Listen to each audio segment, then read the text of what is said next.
7 minutes.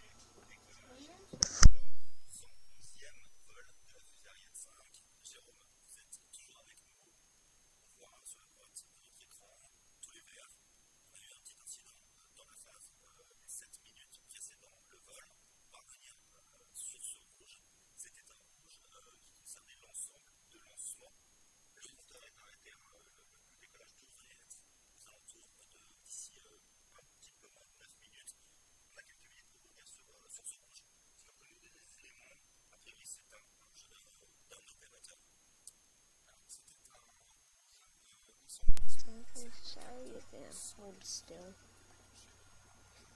When he's out of the hold, it should be about 1 more minute from now.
Minus 7 minutes.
This rocket, it launching 2 satellites to geostationary orbit.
parameter were as part of the engineering support team. So following all the activities, all the launcher integration campaigns, and then following the chronology and supporting for the management of anything that may come up. And recently, on the years that you've been working for Arianespace, have you experienced a red day? Well, there is always a possibility, mainly on the weather, to have a red light at some point. But no, I must say that the missions I have worked on have been quite smooth.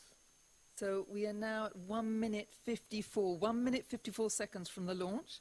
And then obviously the DDO will be launching the countdown again. How do you feel? How does one feel being in the fishbowl and feeling that excitement? They all look very concentrated. I don't know what kind of emotions one is going through at that stage. Yes, it's a very intense moment right now because, we are very, very close to the launch, and there's a very high degree of emotion going into this moment and concentration, just waiting for the launch. À tous de DDO. So now the Attention pour moins DDO d'1 minute. is saying that in now 6, 5, 4, 3, 2, 1, he's now going to give us the top for liftoff. So we are now only a few seconds away from liftoff, which we have all been eagerly awaiting for since the beginning of the program. David, anything else you'd like to add? Any last encouraging words? Yes, go Ariane 5. Although into the launcher 5115, let's now admire these incredible images. We'll of course stop our live commentary to sit back and enjoy the 111th launch of Ariane 5.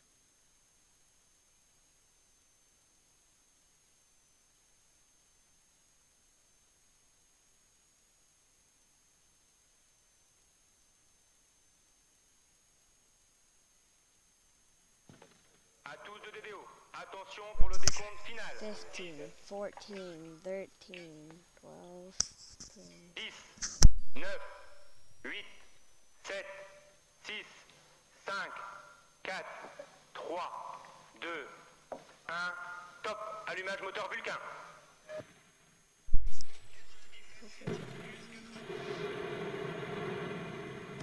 Allumage des deux EAP et décollage VA255, SE17 et Syracuse 4A.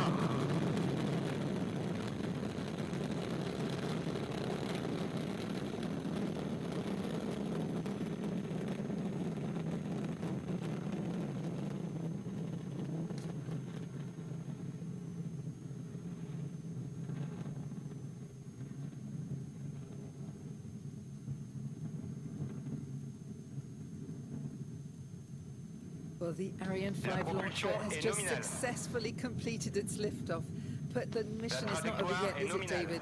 Other equally important steps are still to come. These include the separation of the two satellites on board, Syracuse 4A and SES-17, which should reach their geostationary position in about 30 minutes. Is that correct, David? I'm so happy. Yes, that's right. That's right.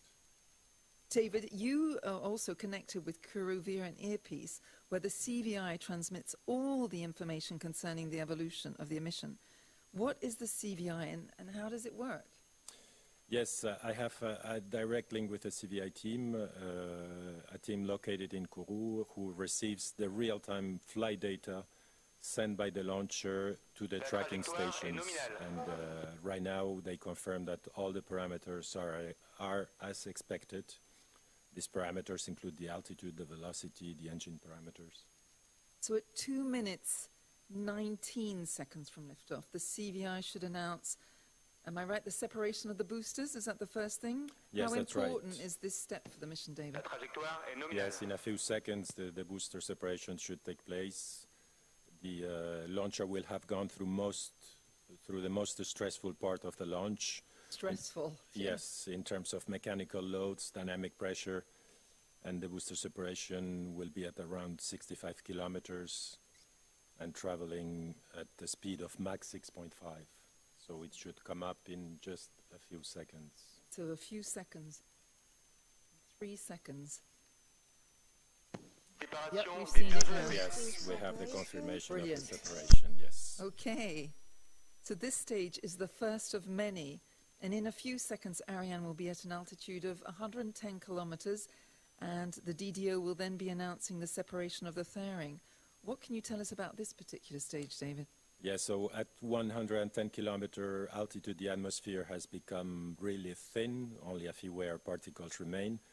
So at this point, the fairing, which is there to protect the satellites from the atmosphere, the heat and the sound at liftoff, and during the ascent, is no longer needed. So it is jettisoned to save weight. So this again should happen in just about 10 seconds. This is an important moment as well. Well, every stage is important, every phase. We're just waiting now. A couple of seconds for the separation of the fairing. Propulsion est There we go. nominale. Séparation de la coiffe. We just have seen it. We've seen it on the screen. And So we have the confirmation had from confirmation. the DDO Brilliant. as well. So by separating from its fairing, Ariane 5 will now be approximately 2 tons lighter, which is a significant weight in flight.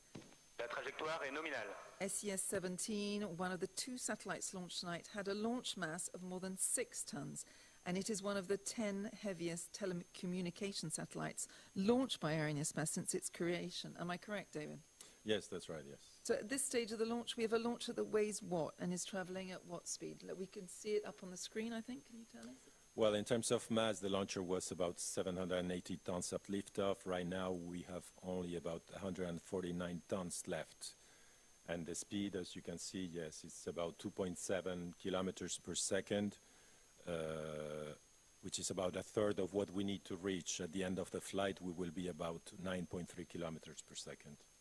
So now up on, you've got Ariane 5 up there. Can you talk to us about the images we're seeing up here? La propulsion est nominale. Yes, so Et le you have pilotage est calme. the launcher as it is right now with the main stage, and then on top the upper stage and the 2 satellites on the right-hand side. And on the right, you see, yes, the different parameters, the altitude of the launcher, and then the ground track with the trajectory that it will follow along crossing the ocean and then Africa. Could I just ask you, what will the next launch at Ariane 6 bring in terms of adaptability? Well, it will bring a much larger fairing size, and that will help to launch any 2 large communication satellites. And also, we will have a reignitable upper stage, which will also allow to deploy satellites in different orbits. So, David, in our previous program, Road to Space, we gave you an update on the new heavy launch vehicle Ariane 6 and the state-of-the-art custom-built launch pad that was being prepared to receive the new launcher. Trajectoire est nominale. Well, unbelievably, it was inaugurated a few weeks ago in Kourou. And we now have a video coming up, a report we've done with our teams, and we'd like you to take a look. This is coming up in the next 15 seconds. Next Tech. Have you been to the new launch pad? Yes, it's indeed quite amazing, yes. It's coming up now. Next Tech. Acquisition de la télémesure par la station de Natal.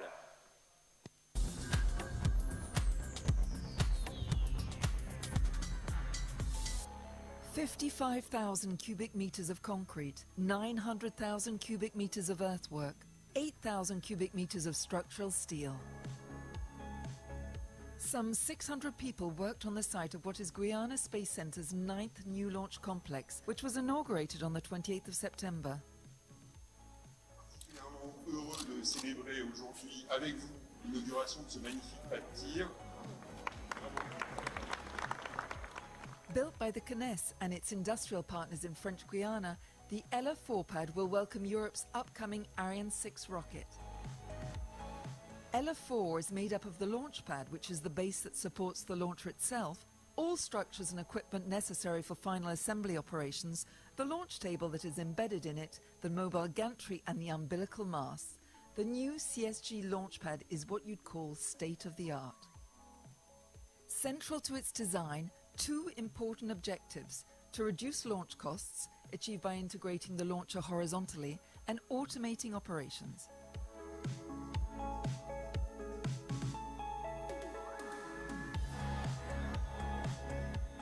The second objective was the environmental aspect.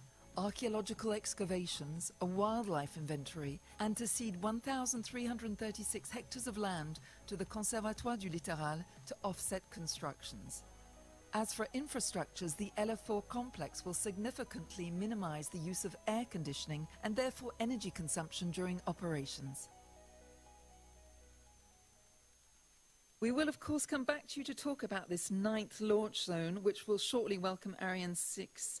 But for the moment, let's continue to follow the progression of Ariane 5 on its 111th mission.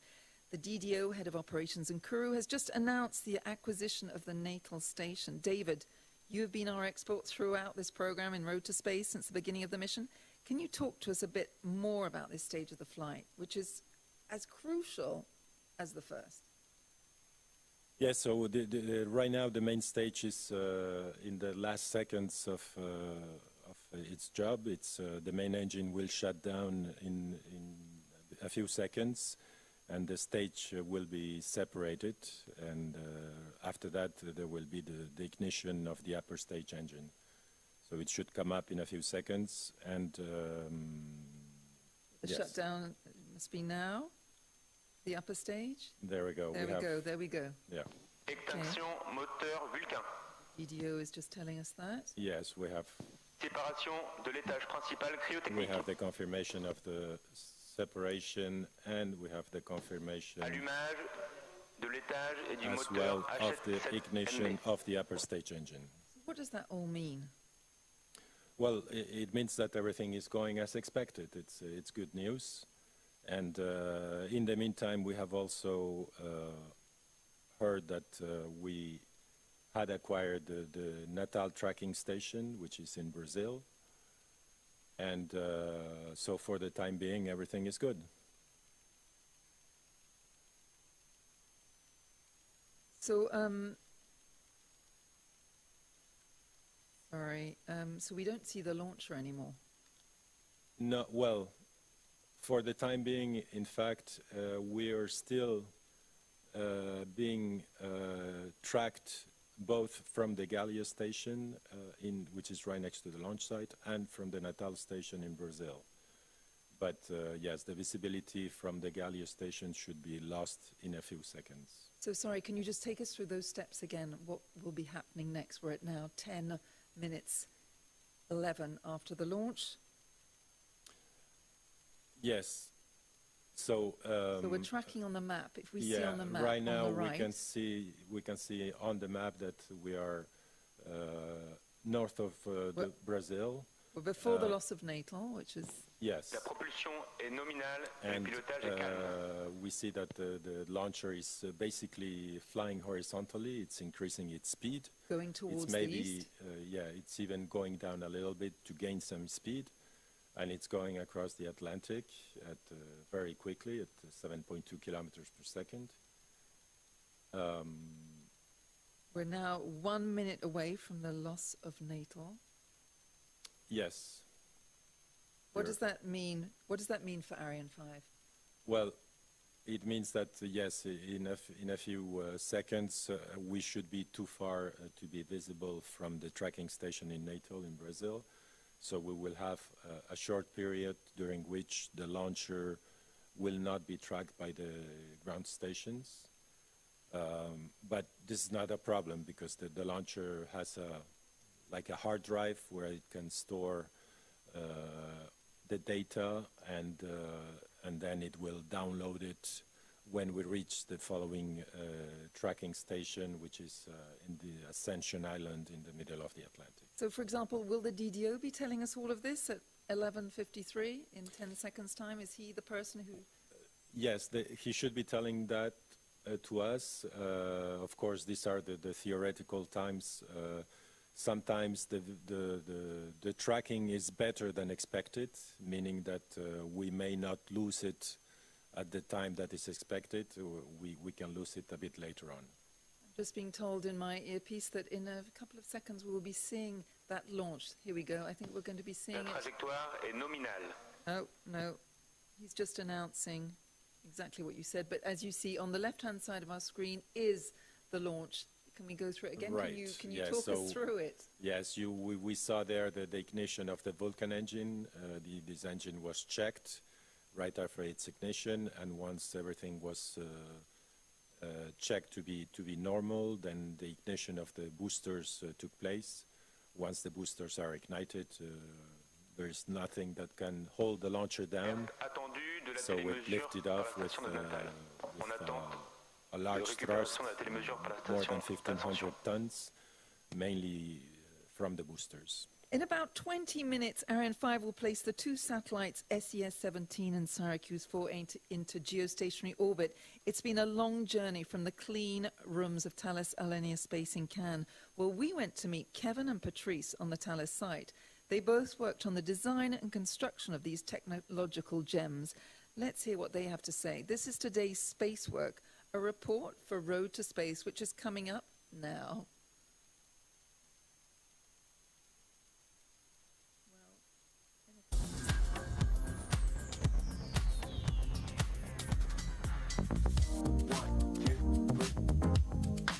Je m'appelle Kevin, j'ai 32 ans et je suis responsable satellite en IT et je suis chez Thales Arianespace depuis 2016. Je m'appelle Patrice, j'ai 52 ans, je travaille chez Thales Arianespace depuis 28 ans et j'occupe actuellement le poste d'architecte satellite. C'est croisé en Guyane, mais voilà, on n'a pas vraiment. C'est une des premières fois où on a discuté ensemble. Je travaille avec son alter ego, mais sur Syracuse, mais pas en direct avec toi. Exactement, ouais. Responsable satellite en AIT, on est responsable du satellite dans la phase finale. On termine d'assembler les derniers morceaux, on intègre les derniers éléments et on teste le satellite pour vérifier qu'il fonctionne bien. Et tout ça, ça se passe en salle blanche dans une zone du bâtiment qui est plus propre qu'à l'ordinaire pour protéger le satellite de poussière, etc. On essaye de s'imaginer tout ce que le satellite va traverser. On va faire vibrer le satellite exactement comme il vibre dans le lanceur. Après, il va être dans l'espace, il va y avoir des grosses contraintes de température. Donc du coup, on va faire pareil. J'interviens surtout vraiment dans toute la phase de vie du satellite. Architecte, bon, on peut faire le parallèle comme une maison. La maison, c'est le satellite. Donc mon métier consiste à animer, coordonner une équipe d'ingénieurs qui sont chacun spécialisés dans des domaines bien différents. Donc on va démarrer dès la phase de conception du satellite. On va donc le designer. Oui, puisque en fait, quand vous avez fait les plans et justifié que la maison elle tient, après nous on la construit. Voilà. En gros, c'est ça. Et après, ça va être l'assemblage, l'intégration de tous ces éléments. Et donc moi, je vais te spécifier les tests et les misères que je veux faire subir au satellite. Tu vas donc demander à tes équipes de préparer ces tests, les réaliser. Et moi, de mon côté, je vais analyser toutes les données pour pouvoir déclarer le satellite à la fin apte au vol. Depuis que je suis tout petit, je rêve d'espace. J'ai toujours trouvé ça exceptionnel de travailler sur des produits, je pense que Patrice c'est pareil, qui vont être à des dizaines de milliers de kilomètres de la Terre. J'ai réalisé mon rêve d'enfant, oui. Adolescent, j'avais déjà un peu la tête dans les étoiles. Alors je rêvais un peu en classe. Je me revois encore en train de réaliser la première maquette de la navette spatiale Columbia. C'est plutôt à la fin de mes études, pendant mon stage, que j'ai vraiment mis le pied dans le monde du spatial. J'ai trouvé ma vocation.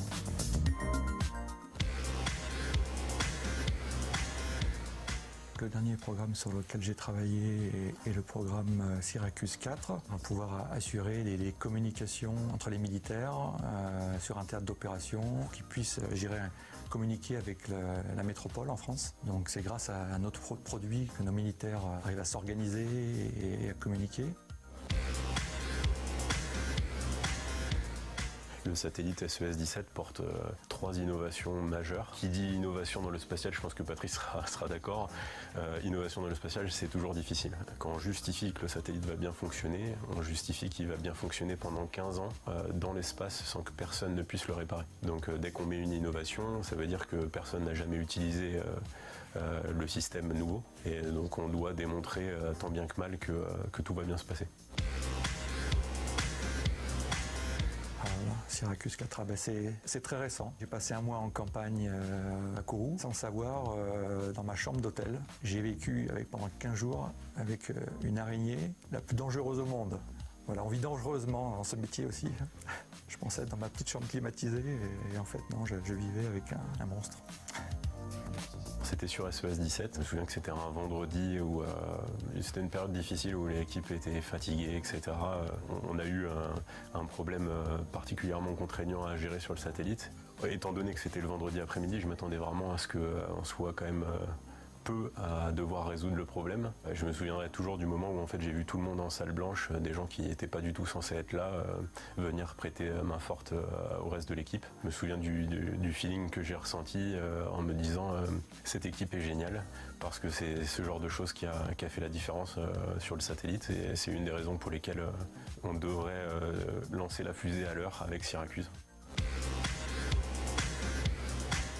Moi, je suis sûr que c'est un métier qui a de l'avenir parce que quand on se sert de satellite pour mieux naviguer sur la Terre, quand on est dans la voiture et qu'on sait où est-ce qu'on va, c'est de temps en temps grâce à des satellites. Je le précise, le motto de Thales Arianespace, c'est Space for Life. Le message qu'il y a derrière, c'est clairement que il y a énormément de choses dans l'espace qui nous servent à la vie de tous les jours. Clairement, ça a de l'avenir. On le voit dans les actualités, hein. On veut retourner sur la Lune, et puis demain Mars, ça fera toujours rêver, et moi je continuerai toujours à rêver.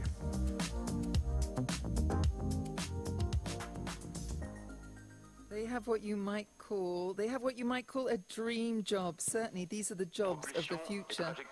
That's the message we get from this report. But meanwhile, the rocket is continuing its trajectory. We now have confirmation from the DDO that the launch has established contact with Libreville.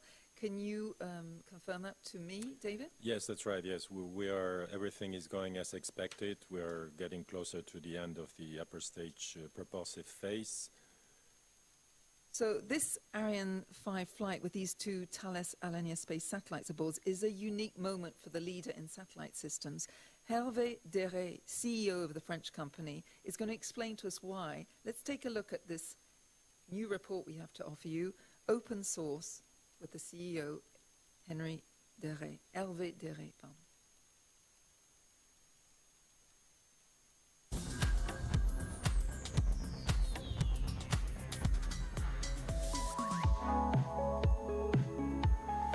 Tout en haut de la tour, on a rendez-vous avec Hervé Deret, il est CEO de Thales Arianespace et il va nous parler des 2 satellites qui sont à bord ce soir, 2 passagers.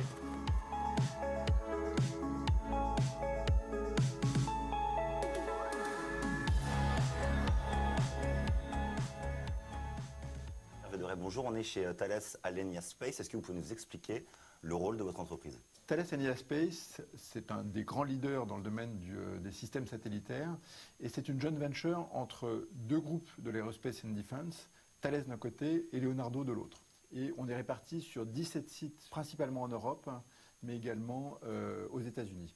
Il y a une autre joint venture qui est un peu la petite sœur de Thales Arianespace qui s'appelle Telespadio, qui elle est focalisée sur les services. Et en fait, la combinaison des deux forme ce qu'on appelle la Space Alliance, et ce qui nous permet en fait de répondre aux besoins croissants dans le domaine des applications des systèmes satellitaires, et donc d'accompagner nos clients avec la combinaison de ces 2 offres, systèmes satellitaires et services.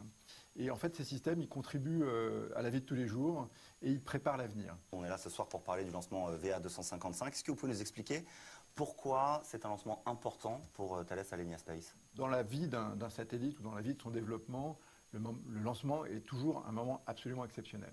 Alors quand vous avez 2 satellites sur le même lancement et donc ils vont partir avec la même fusée Ariane, c'est plus un moment exceptionnel, c'est vraiment une période absolument fantastique. Donc on est dans ce moment vraiment unique pour nos équipes et on est évidemment impatient de voir ce lancement s'effectuer. Donc ce soir, il y a 2 passagers à bord. Il y a notamment SES 17, satellite de communication. Est-ce que vous pouvez nous dire un mot sur les défis techniques dans la construction de ce satellite? Alors, ce satellite, SES 17, c'est finalement le programme le plus ambitieux de Thales Arianespace dans le domaine des satellites géostationnaires depuis quelques années. Pourquoi il est très ambitieux? D'abord, en commençant par la plateforme. Donc, c'est une plateforme qu'on appelle Space Bus Neo dans notre jargon interne.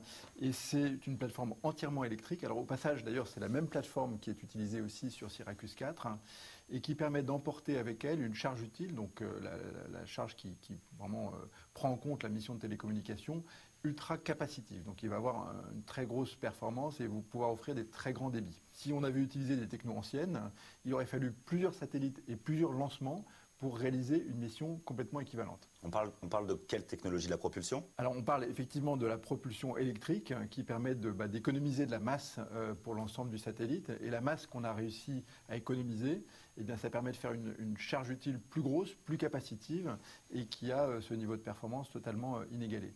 Et d'ailleurs, en fait, un des utilisateurs ou une des applications clés de ce satellite, ça va être les communications à bord des avions de ligne. Et justement, nos collègues de Thales Avionics vont pouvoir offrir un service exceptionnel à partir de ce satellite qui s'appelle Flight Live by Thales et qui offrira à bord des avions, donc non seulement, on va dire, l'entertainment à bord, comme on a l'habitude de voir, les images ou les vidéos, mais également une communication comme si vous étiez à terre, comme si vous étiez dans votre bureau ou chez vous. Donc on parle de satellites, c'est des choses qui pour le commun des mortels peuvent paraître, des technologies qui peuvent paraître très loin de nous, alors qu'en fin de compte, c'est je vais pouvoir utiliser mon téléphone dans l'avion demain grâce aux satellites que vous envoyez. Absolument, c'est exactement ça. En quoi, aujourd'hui, Thales Arianespace est devenu un acteur incontournable en matière de satellites de télécommunications commerciaux? Depuis plus de 30 ans, en fait, Thales Arianespace est dans le trio de tête des constructeurs qui proposent des satellites géostationnaires. Alors, au-delà de ça, il n'y a pas que les satellites géostationnaires dans les télécoms, il y a aussi ce fameux sujet des constellations dont on parle énormément en ce moment. Et Thales Arianespace est vraiment, je dirais, aujourd'hui l'acteur industriel majeur de ce domaine, puisque c'est nous qui avons réalisé toutes les constellations de communication qui sont en service commercial aujourd'hui. Et puis on est présent dans le domaine des satellites de communication militaire. Donc là, c'est vraiment à des fins de communication ultra sécurisées sur le champ de bataille. Et on est en particulier le partenaire de référence à la fois en France, mais également en Italie. Donc ça nous emmène naturellement sur le projet Syracuse, le deuxième passager qui sera à bord ce soir, Syracuse 4A. Quels ont été les défis dans la construction de ce satellite ? Alors, un des premiers défis, c'est que Syracuse 4A remplace son prédécesseur, qui s'appelait Syracuse 3, ça paraît assez logique, mais on doit assurer une compatibilité complète entre les deux systèmes. Et ça, c'était un premier niveau de défi. L'autre point, c'est qu'on parle de satellites militaires, et donc ces satellites sont exposés ou doivent être capables de faire face à des menaces de toutes sortes, y compris une menace type nucléaire, mais également des menaces en matière de cybersécurité ou de cyberattaque. Et donc à ce titre, Syracuse 4A est un satellite hyper résilient contre ces menaces de cyberattaque. On bénéficie, je dirais, de la très grande compétence de Thales dans le domaine de la cyber qu'on applique à ce satellite Syracuse 4A. On a un défi autour de la souveraineté, c'est-à-dire qu'il faut faire un satellite de manière autonome en utilisant les industriels et les technologies françaises. Avant de regarder le départ de la fusée, le décollage, un petit mot sur le futur, les projets, les grands projets à venir de Thales Arianespace. Les équipes de Thales Arianespace sont extrêmement fières de travailler sur des objets de très haute technologie. Elles cherchent, je dirais, à toujours repousser les frontières du possible, les frontières technologiques en matière d'innovation. Et c'est ce qu'on fait en ce moment en travaillant sur les satellites de nouvelle génération, en préparant l'avenir, que ce soit dans le domaine civil qu'on a couvert aujourd'hui, mais également dans le domaine de la défense. Merci beaucoup. Merci à vous. During this report, Hervé Derry talks to us a lot about sovereignty. Well, it's a term that we hear more and more in the field of energy and data storage. Control of space is also a sovereignty issue for France's defence and national security. Free access to and use of outer space are conditions for the country's strategic autonomy, whether for communication, navigation, observation, identification or information. Space capabilities are necessary for the preparation and conduct of all military operations. But we also know that space has become an increasingly militarized scene of confrontation.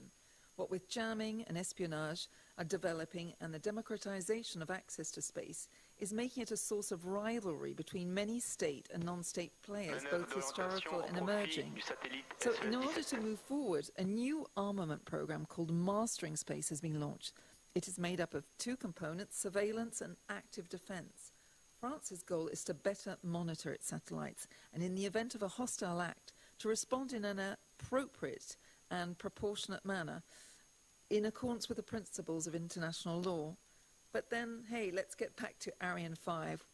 The launcher left Kourou more than 20 minutes ago, and during our report, the DD announced what? What did he announce, David? Can you tell us? Yeah, so he announced several things, the acquisition of the ground station in Malindi, but also, and more importantly, the shutdown of the upper stage engine, so the launcher has now reached the targeted orbit, and we are now going into the next phases to prepare the separation Tell us about of the SES. next phase, then. Yes, the next phase, as you see in the images, the launcher is moving around, turning around to put SES-17 in the right position for its separation. This separation should take place in a couple of minutes now. But in also less than 5 minutes, Ariane 5 will put into orbit SE-17, one of the 2 passengers. This is a key stage of the mission. This 6-ton satellite is driven by a powerful 5th-generation digital processor, the DDP. It will be able to process 100 times more data than the previous generation and will enable governments to accelerate their policies to reduce the digital divide in America. So, just before the launch of this satellite, which is the 106... and also for us at Arianespace. It is the culmination, David, of how many years of work? Well, it's the result of many years of studies, manufacturing, integration, and tests for each one of these satellites. And for us, on the launcher side, we have also performed analysis during several years to define and validate the mission and to prepare all the details. So, David, in less than 10 seconds, we're going to see the separation of SES-17, which we've all been waiting for. You can see everybody waiting with bated breath in the fishbowl, in the control center, Jupiter's control center. Here we go. You can see it now coming up on the screen, David. Right, yes, we have. Séparation du satellite SES-17. We have the confirmation now. Brilliant. That is brilliant news. Everyone's looking very smiley behind their masks. So that's the news. What is the news then? We've got the separation is confirmed. That's correct. And so now our customers, SES and Thales Alenia, will very soon be in contact with the satellite, and they will start the orbital maneuvers as soon as possible. We already noticed in the previous road to space that at this stage the mission, the teams aren't completely rejoicing, they're not completely relaxed.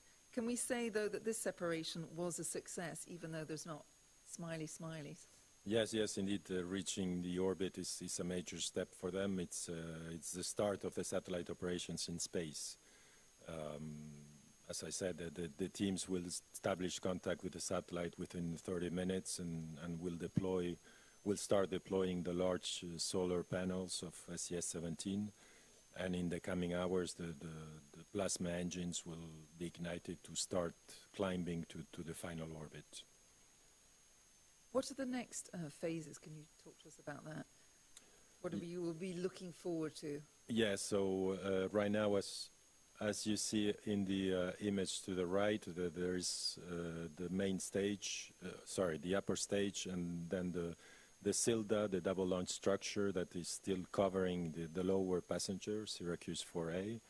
So in the coming minutes, there will be maneuvers that will be performed to separate the CILDA structure prior to the separation of the Syracuse satellite.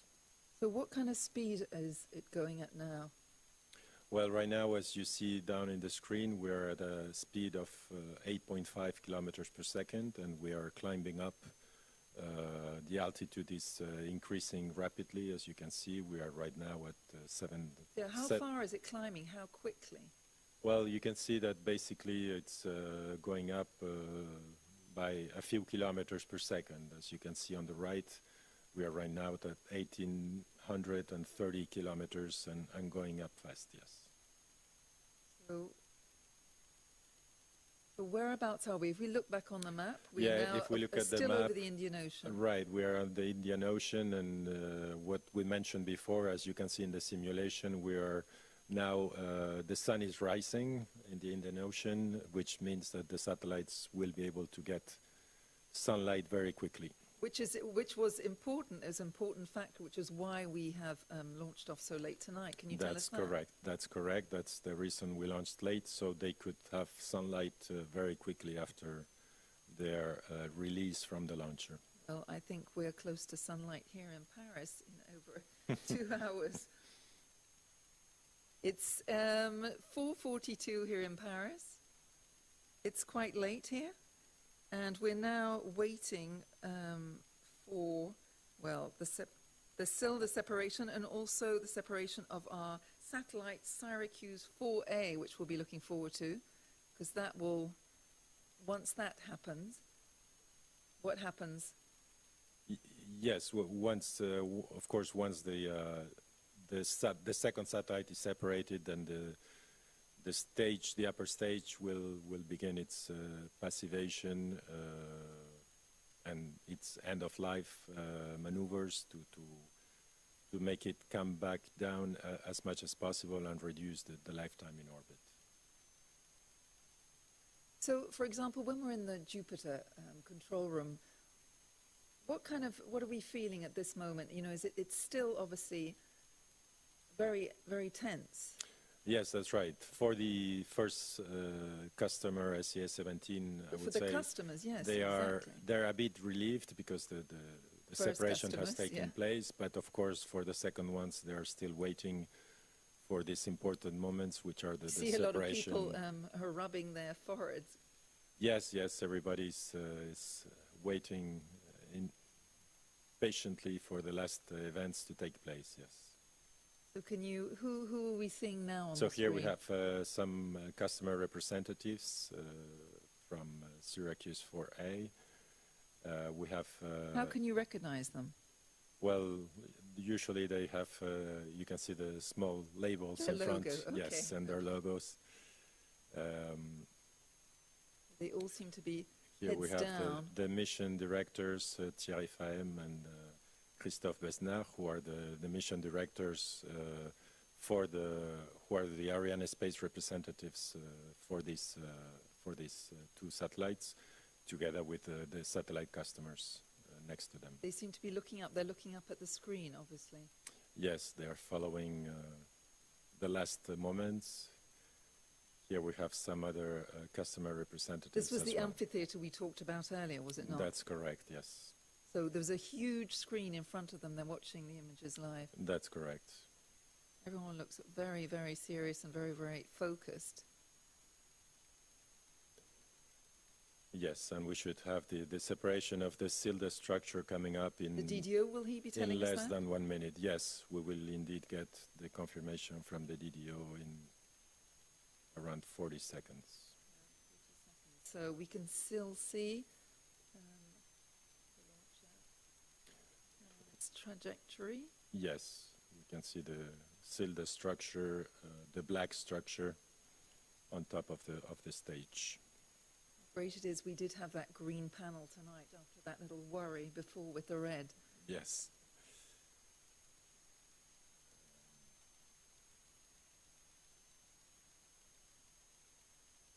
See the sun coming up. So where are we? We're still above the Indian Ocean. So now, yes, we have 36 minutes and 21 seconds. We should be getting the. Oh, here we go. Right. David, what is happening? There we go. We have now the confirmation of the separation of the structure, of the SILDA structure, okay. Yes. So can you remind us of the function of this important element in the Ariane 5 fairing? Yes, it's indeed a very important structure that allows to do these launches with two customers at the same time. It's a carbon fiber structure, a very strong structure. Its weight is less than 450 kilos, but it can withstand loads of more than 20 tons. So it's a very efficient, very strong structure. So do you have any further information from the CVI? Obviously tension has not yet subsided. Can you explain to us why? Well, it's again because we are still waiting for the last separation. Everything is moving forward as expected. Very good news. Yes, very good news. And as you see, we are now turning. The launcher is turning to put Syracuse 4A in the right position for its separation. So we've been together on road to space for just over an hour now. In a few minutes, the Ariane 5 launcher will be separating from the second satellite, Syracuse 4A, and put into orbit. this separation will mean that all the teams can, I imagine, finally celebrate the end of the mission and relax. What do you think, David?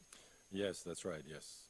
And are all separations the same, or do they have their own specificities and challenges? They're obviously not all identical. No, you're right, Emma. Each separation is a bit different. We have the separation has been analyzed precisely to put the satellite in the required orientation. We got the confirmation that the right orientation has been reached, and therefore we should have a separation in a few seconds. David, the DDO, sorry to interrupt you, in 10 seconds, sorry, we're going to be announcing, the DDO is going to be announcing the separation of Syracuse 4A, which is obviously a crucial moment. That's right, yes.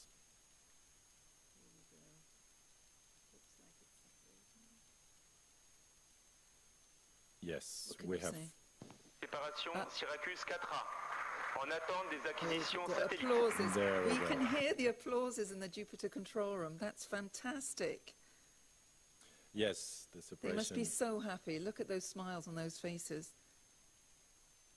Thank you, David, so much for that.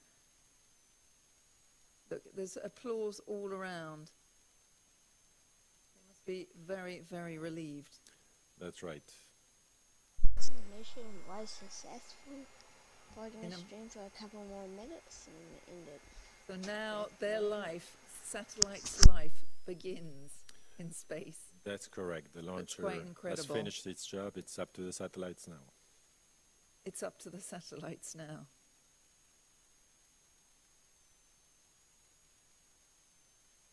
Well, we're now going to be linking up soon. We're going to be connecting with Stéphane Israël. We can't wait to hear his first reactions. He must be so relieved that the launch has been a success. And of course, my colleague Baptiste, he will be interviewing him, and I will be interpreting in English for all our English language audiences. And I'd like to thank everybody who stayed up so late to be with us. It's now 10 to 5 Paris time. I imagine in London 10 to 4, and in Kourou, well, it's late. But David, before we hear Stéphane Israël? Well, no, thank you, Emma, for inviting me tonight, and it's been a pleasure. Helping. Thank you for explaining everything to us so wonderfully, for living and experiencing the launch. As I said, in a minute, we will be linking up with Stéphane Israël. We're just waiting. So now all the satellite teams are now establishing contact with their satellites from their ground stations, the satellite ground stations. And yes, you see in the picture some of the customers from SES, and they are So how long will they be staying there? Will they be staying there in the control room for quite a while? No, usually they should have the confirmation from their ground stations within a few minutes, maybe up to half an hour at the latest. So they quite a lot of people in the amphitheater tonight. Yes.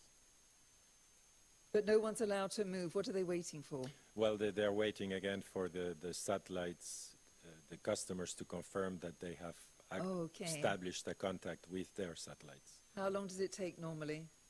It's a matter of minutes, a few minutes. And how will we know? Will we see just suddenly? I'm sure we'll get the information, and you will probably see people starting to relax a bit more. I've just heard that Stéphane Israël is just putting on a microphone, and so we're waiting to have a last chat with him. He must, as I said, be very relieved that this launch has been such a success after, as we remember, David, the red coming up on the green panel. Thirsty work.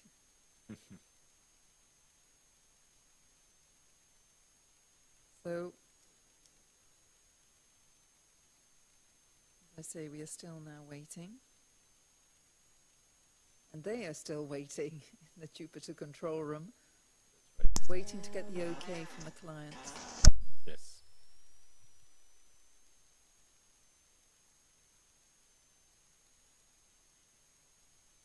So tonight, I'd like to remind you that we've beaten a record. How many records? 3 records tonight. Yes, that's right. 3 records. We had the heaviest satellites on board with more than 10.2 tons. We also had the heaviest overall launcher performance, more than 11.2 tons, and the tallest. That was really a first. That was incredible. The tallest launcher, the tallest Ariane 5 launcher we've ever launched. And you see here. So here we are. Here we see the images of the launch, which broke 3 records tonight, which David has just been explaining to us what records were broken.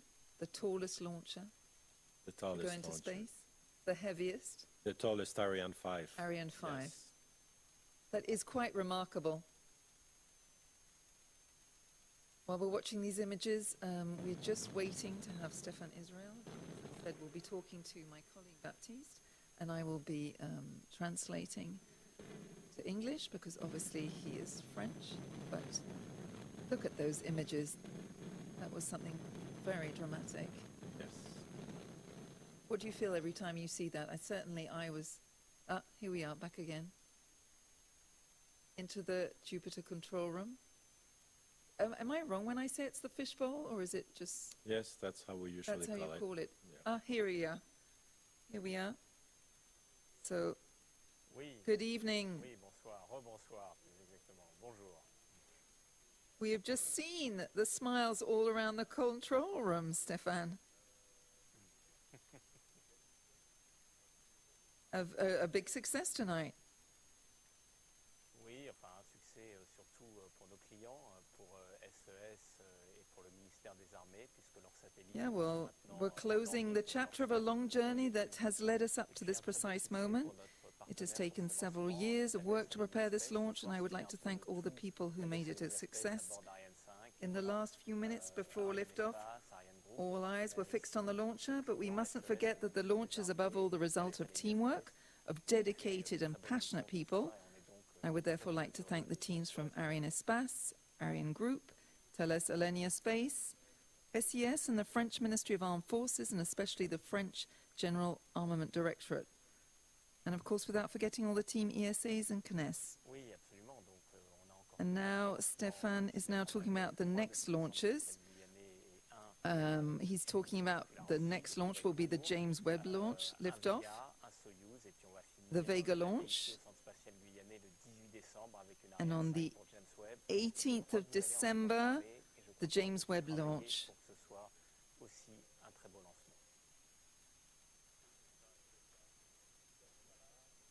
Of course, we will be there. We'll be following that launch closely in a couple of months' time. Well, that's a wrap from Kourou.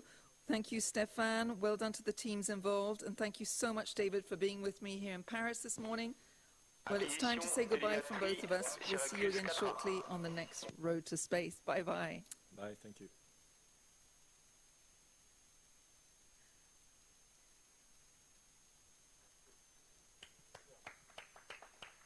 C'est bon, ils ont acquis leur satellite.